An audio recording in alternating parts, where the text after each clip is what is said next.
Lo que vamos a estudiar ahora va a ser el ojo humano.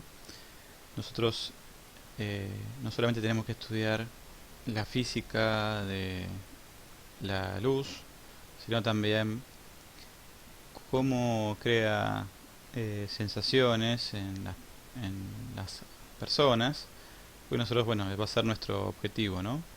Entender no solamente los modelos, sino también cómo nuestra percepción eh, interactúa con con la luz. Y eso va a hacer que tratemos de estudiar al ojo y cómo interpreta, ¿sí?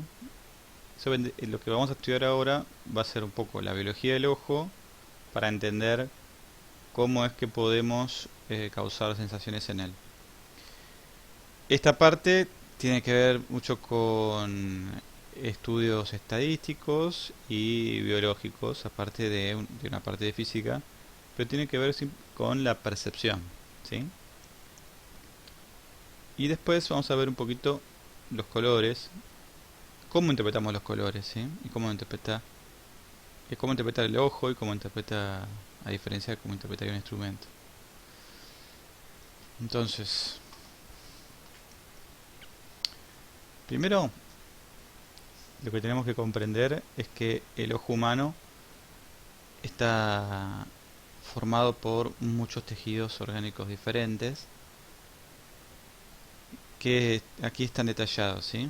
Si ustedes ven, la luz va a venir de izquierda a derecha y se va a topar primero con una, un gran cambio de índice de refracción cuando ingresa a la córnea, ¿sí? Después vamos a tener la, la pupila, un lente que se llama cristalino, y después toda una cavidad acuosa, ¿sí? Que es todo el globo ocular, y detrás, al final del globo ocular, vamos a tener la retina, ¿sí?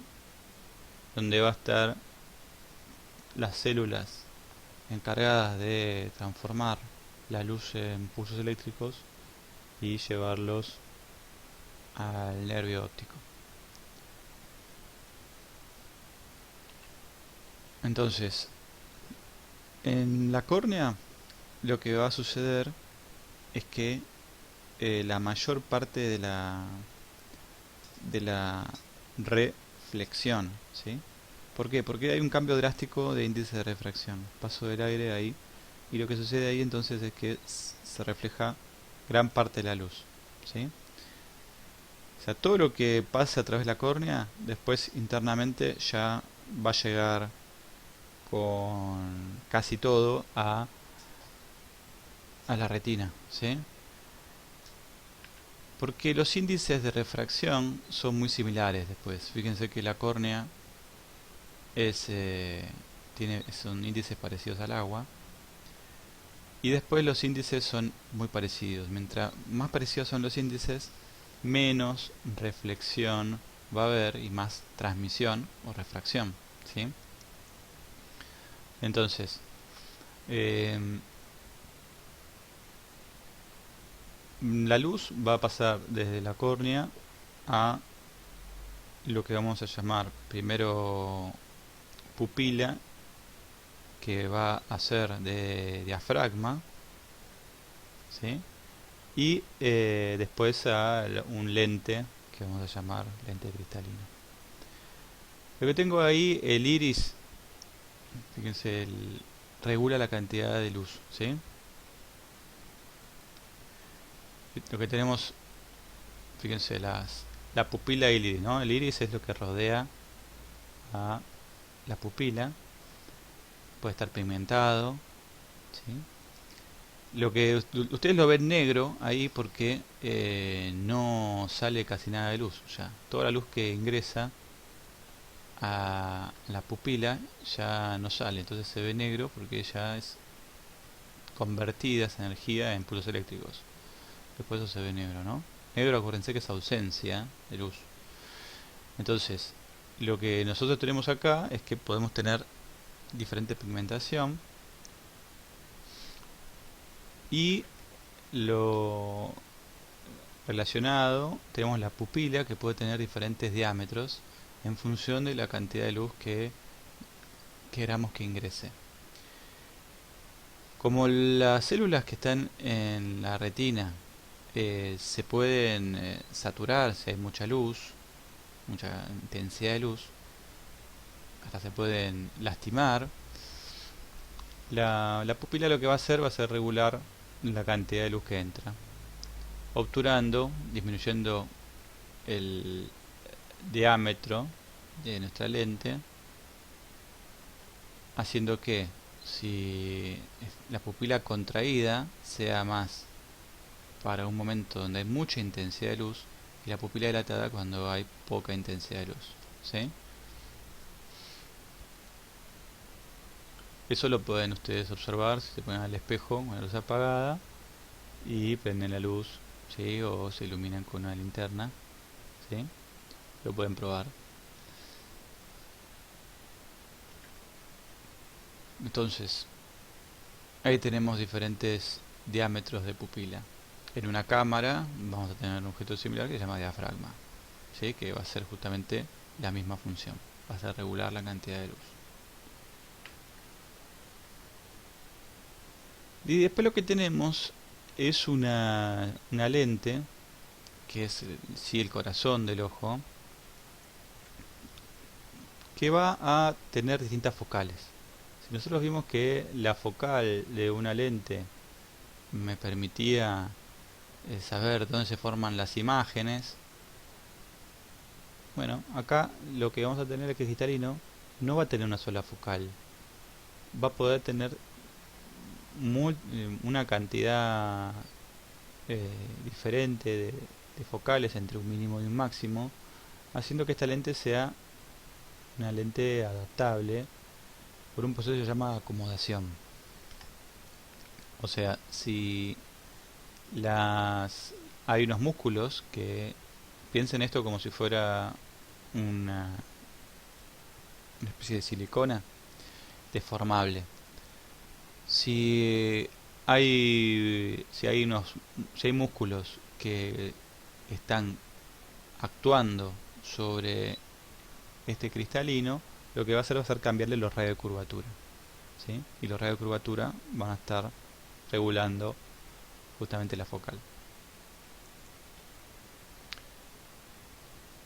Bueno, nosotros lo que vamos de acá nos interesa, acá son los tipos de longitudes de onda que absorbe cada uno de las estructuras orgánicas del ojo. Esto no nos interesa mucho.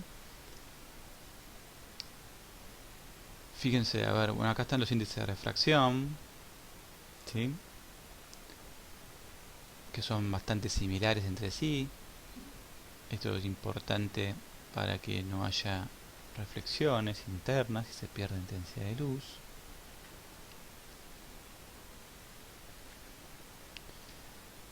Y miren, este gráfico para mí es bastante interesante porque no nos habla solamente de nuestro ojo, sino de cualquier ojo de cualquier ser vivo en la Tierra. Fíjense que es algo bastante común en todos los seres vivos tener algún sistema de visión, y todos estamos formados por agua. Ahí dice espectro de absorción del agua. Si lo que nos está diciendo ahí es qué longitudes de onda, si lo pensamos, ondas de radio, ondas ultravioletas, infrarrojas, de microondas, absorbe el agua. Bueno, como ustedes saben, el agua absorbe microondas, por eso se puede calentar, ¿sí? Justamente lo que llaman microondas. Entonces, si absorbe, no la deja pasar, ¿están de acuerdo? Y cuando la absorbe, se calienta. ¿Qué longitudes de onda justamente no absorbe el agua? Bueno, los visibles, las deja pasar. Y nuestro ojo está formado casi todo por agua. Entonces, y si podemos decir lo mismo para cualquier otro ser vivo. Si otro ser vivo está hecho de agua, su ojo, como lo es, no va a poder ver microondas y no va a poder ver longitudes de onda más allá del ultravioleta, porque los absorbe el agua, ¿sí? Entonces, si un cuerpo es sometido a esas longitudes de onda, lo absorbe el ojo. ¿Qué quiere decir eso? Bueno, se calienta, se daña, se puede lastimar, pero no llega a la retina, porque justamente está absorbido por el tejido. Entonces me parecía interesante que vean que con este gráfico ya podemos hablar de cualquier sistema de visión, que básicamente todos, todos los seres vivos eh, tienen una sensibilidad a frecuencias visibles como la nuestra. Pueden variar un poquito, ¿sí? Fíjense que hay un poco de margen para que otros seres vivos puedan ver el ultravioleta, pero no pueden hacer, ninguno puede ver más allá de ultravioletas lejanos, ¿no? Ni ondas de radio ni microondas. Acá está, ¿no? El espectro visible otra vez, nuevamente, ¿no? O sea, nosotros podemos ver conclusiones, podemos ver el espectro que va entre 400 nanómetros y 700 porque está hecho de agua. Si estuviera hecho de otro material, bueno, podríamos observar otras, otro tipo de longitudes, ¿sí?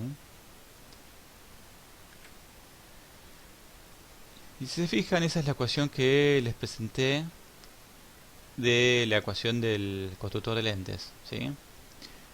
Donde tenemos el índice de refracción y los radios de curvatura. Cuando yo tengo una y la potencia, ¿no? La potencia que es 1 sobre f. Eh, mientras menor focal tenga un cuerpo, más potencia tiene. Fíjense que tenemos un tejido, un cristalino que se puede cambiar su radio de curvatura. Mientras más mayor sea R, tiene una focal más larga, ¿sí? Entonces ahí observamos al infinito, ¿sí? La estructura nosotros relajada tiene focales largas. O sea, cuando vemos al infinito tenemos una imagen relajada, estos rayos son paralelos y no estamos haciendo fuerza con el ojo. Ahora, si queremos ver algo de cerca, tenemos que provocar cambios en el radio de curvatura por el proceso de acomodación y hacer que la focal sea más corta y los radios de curvatura menores. Entonces eso nos cansa, ¿no? Porque es un proceso que requiere que estén actuando músculos deformando el cristalino. La imagen se forma en la retina y como vimos antes se forman imágenes si es una pantalla la retina. Y si para que se formen imágenes en la pantalla tienen que ser imágenes y rayos que portan energía, tienen que ser imágenes reales, invertidas como las que vimos. ¿Cómo hacemos para ver algo derecho después entonces? Bueno, nuestro cerebro después lo vuelve a invertir en esta interpretación posterior. Fíjense que el ojo en realidad es parte de nuestro cerebro, ¿sí? O sea, mucho tratamiento de información sucede en el ojo porque, bueno, es una prolongación de nuestro cerebro. Parte de nuestro cerebro emergió hacia afuera a través de esto que llamamos ojos, ¿sí? Y decir que la información se procesa en el cerebro está mal porque en realidad el ojo ya en sí es parte de todo nuestro sistema, eh, parte del cerebro. Bueno, el sistema de acomodación el que tienen ahí, ¿no? Relajado, y ahí cuando está más pequeño es cuando está actuando los músculos.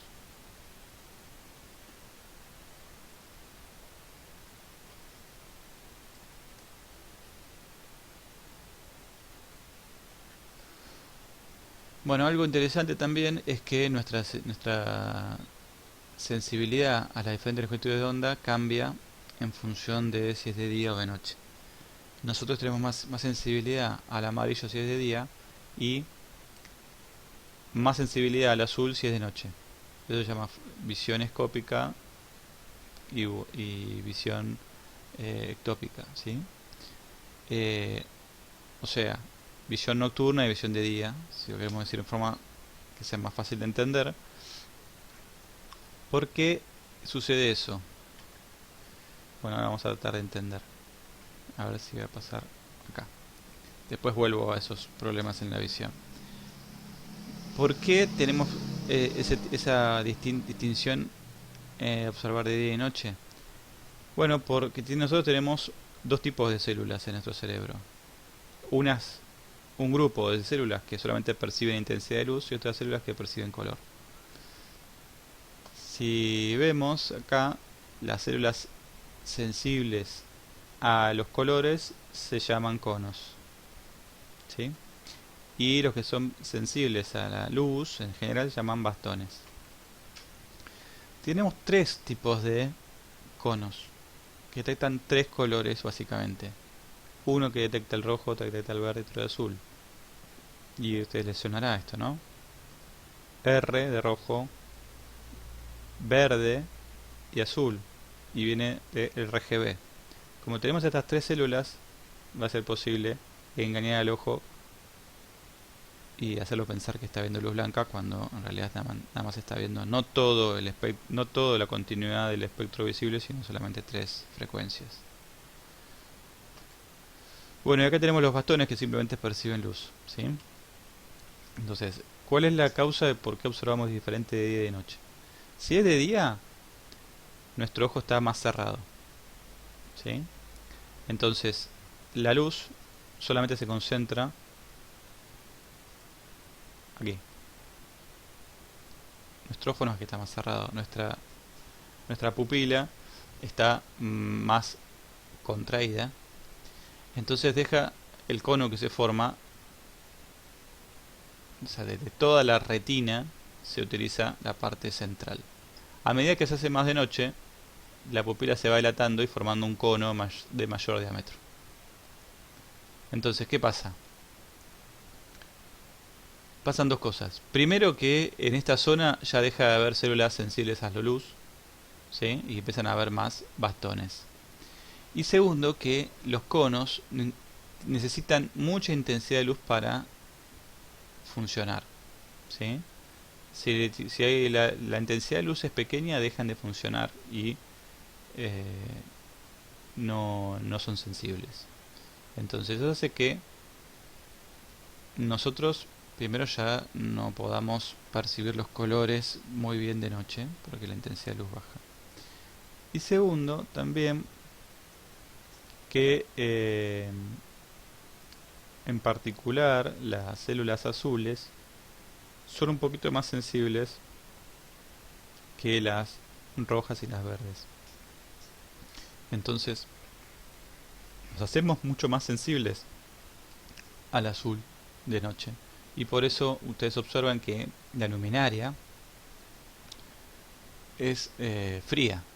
Fría porque es un color similar al azul.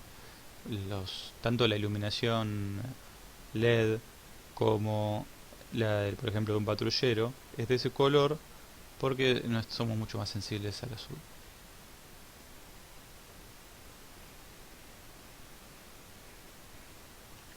Entonces, acá tenemos las tres frecuencias en cuál es sensible el ojo humano.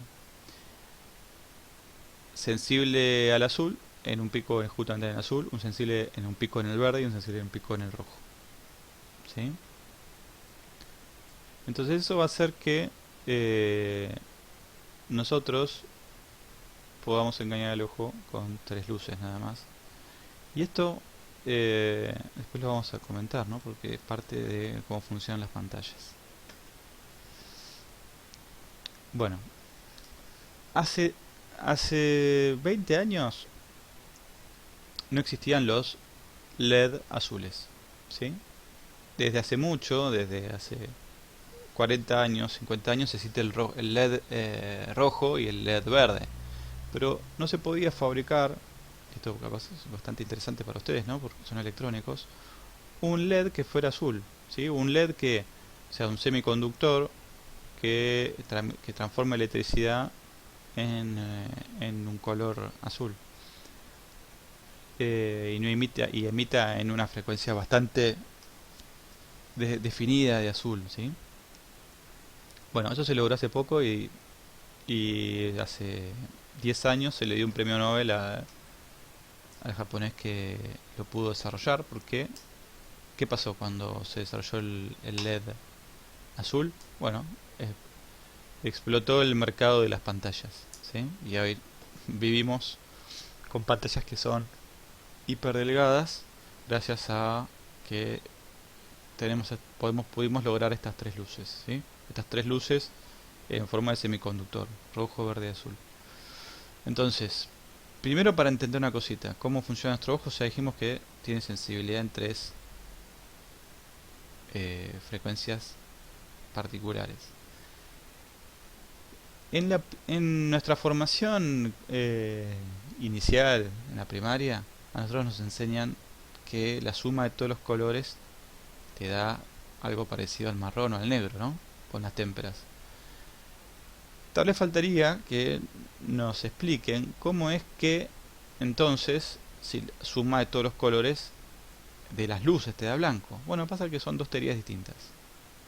La teoría aditiva es muy poco vista y la teoría sustractiva es la que generalmente vemos con la mezcla de témperas, ¿sí? La teoría aditiva es lo que justamente estamos viendo ahora por cómo es el ojo humano. Cuando se mezclan simplemente estos tres colores, el ojo interpreta que llega luz blanca, ¿sí? O sea, fíjense cómo se fusionan. Que eso, acuérdense que era supuestamente necesitábamos toda la gama visible para que se forme luz blanca. Bueno, como estamos excitando estos tres conos, los tres conos sensibles a los colores, ya alcanza. Entonces, la superposición de luces forman colores nuevos. Si se fijan ahí, aparte de la superposición de los tres, rojo, verde y azul, que me da blanco, puedo ver que el azul y el rojo me da un color llamado magenta, se va a hacer un fucsia. El verde y el azul me da un cian. Y el rojo y el verde me da amarillo, ¿sí? Entonces, fíjense esta imagen, ¿no? Si llega luz azul y llega luz verde o llega luz roja, nada, se excitan las diferentes células. Ahora, si llega una luz que es magenta, es porque en realidad esa magenta está formado por dos frecuencias diferentes. No existe el magenta, sino que es una interpretación nuestra. Eso es lo que les quiero decir. Si llega luz blanca es porque se excitan las tres, ¿sí? Bueno, ahora vamos a empezar de vuelta. Ahí va a llegar luz magenta. ¿Qué quiere decir magenta? Es que en realidad esa luz, si lo vemos desde un instrumento, está formada por una suma de luces rojas y azules. Ahora, si llega amarillo, vamos a ver ahí, blanca los tres. Bueno, no está el amarillo. El amarillo, acuérdense que debería ser rojo y verde, ¿sí? Entonces fíjense que lo que estamos viendo es, si querés, el núcleo, lo central, es que hay colores que son interpretación nuestra, no existen, ¿sí? Y cada persona, justamente hay problemas en la visión que hace que cada persona perciba diferente los colores, como los daltónicos, ¿no? Tienen algunas diferencias en los conos, ¿sí? O algunas deficiencias o un poco desarrollo de algunos de los conos, de alguno de los tres conos. Entonces perciben todo diferente los colores que nosotros, ¿sí? Entonces, lo que les quiero decir es que los colores son en sí una percepción nuestra y no algo físico de lo que ocurra. Si ustedes tiran unas gotas de rocío sobre el celular, o si tienen suerte de tener una lupa de gran magnificencia, eh, van a ver que ven todo este matriz de LEDs. Y básicamente tienen tres colores. Cada píxel de color vendría a ser formado por tres colores. ¿Sí? Si los tres están prendidos, esto está muy magnificado. Cuando yo lo miro todo muy densamente poblado y se prenden todas esas luces, mi percepción es que la pantalla está blanca. Ahora, si la pantalla está amarilla, es porque se tiene que apagar uno de los colores. ¿Cuáles? ¿Cuál te daba amarillo?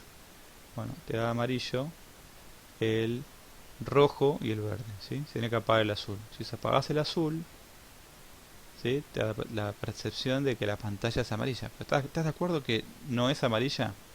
¿Estás de acuerdo que en sí no hay un LED amarillo aquí que se prende, sino que es una suma de dos que nos da esa percepción por cómo funciona nuestro ojo? Bueno, pregunta para responder en el foro. Vamos a poner esta pregunta ya. Dice, la pelota de golf blanca parece blanca cuando le iluminan luz roja, verde, azul de igual intensidad. ¿Por qué las sombras de esta pelota son cian, magenta y amarillo? Bueno, eso lo dejamos para el foro, que lo respondan ustedes, ¿sí?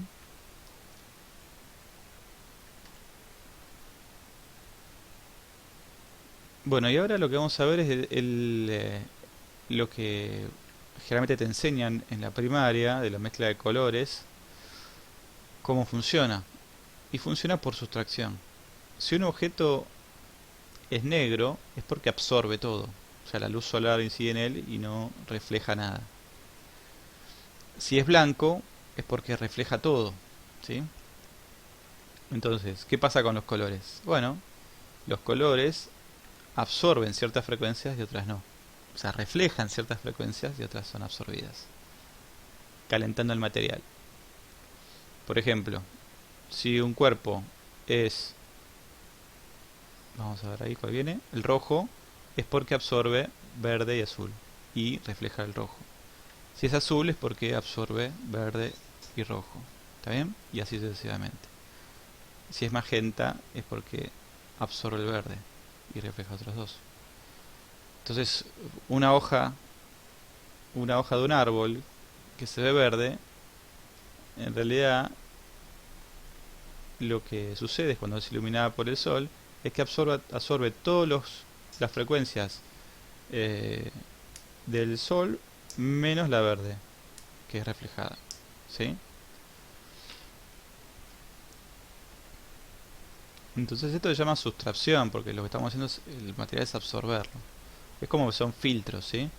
Fíjense que la imagen de abajo es un filtro como si fuera un papel celofán verde. También, ¿no? Deja pasar el verde y el resto no. Entonces cualquiera de los colores que tenemos acá es en realidad una sustracción de alguna del espectro visible. Salvo el blanco, que refleja todo. ¿No? Por eso también te pones una remera blanca en verano, ¿no? Son más frescas, le decimos, porque no absorben la radiación solar, sino que la reflejan. En cambio, no te pones una remera negra, porque, bueno, te levantas temperatura. Bueno, y acá tenemos una esfera que se ve roja a la luz solar, a la luz blanca, y se ve negra, fíjense el punto C, se ve negra si es iluminada por una luz verde. ¿Por qué te parece eso? Bueno, la imagen C es llamativa, ¿no? O sea, lo que nos quiere decir es que los colores en realidad de las cosas depende con qué tipo de luz lo ilumines. Y te estoy dando tiempo para que respondas. Si vos lo iluminás con verde y se ve negro, es porque absorbe el verde. ¿Sí? Básicamente lo que pasa acá es que dijimos, un objeto es rojo es porque refleja el rojo. Entonces si lo iluminaste con luz blanca, bueno, absorbe todo menos el rojo. Bueno, estamos iluminando con luz verde, absorbe todo menos el verde. Perdón, absorbe, repito, si lo iluminas con luz verde, absorbe el verde y por eso se ve negro, que quiere decir que no hay radiación proveniente de ese objeto. Bueno, esto lo podemos responder en el campus también, ¿no? Esto también, unas imágenes que saqué de un libro que se llama Física Conceptual. Bueno, entonces, para conclusión, sustracción es lo inverso, lo que se usa en una imprenta, ¿sí? Para causar sensación de color, que usan tintas. O sea, lo que usaría una impresora. Fíjate que los cartuchos que tienen son justamente esos, ¿no? Amarillo, cian, magenta, y tiene un cartucho negro para no mezclar los tres, ¿sí? Se llama CMYK, ese sistema, ¿no? C por cian, M por magenta, I por yellow, de amarillo, y negro le dicen K como llave, ¿no? Bueno, eso es lo que sucedería, ¿no? Cuando una imprenta quieres mostrar ese color. Bueno, son gotitas de pintura que van provocando los diferentes colores. Fíjate que el fondo es blanco, a diferencia de la adición de colores, que el fondo es negro porque no hay, o sea, no hay luz y después vos agregas luces ahí.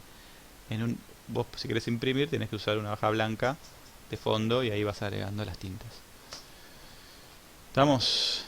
Y bueno, y ahí tenemos las tres imágenes, 6 imágenes diferentes, en donde tenemos la utilización de diferentes cartuchos, ¿no? Si nos concentramos en la última imagen, F, la terminada. Fíjate, por ejemplo, el globo que es amarillo. El globo que es amarillo está casi blanco en magenta. Muy blanco significa que no usaste nada de magenta.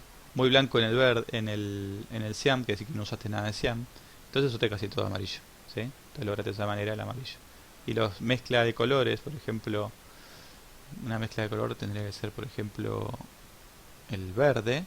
En el verde tuviste que usar un poquito de cian y un poquito de amarillo, ¿sí? ¿Está bien? Y casi nada de magenta. ¿Está bien?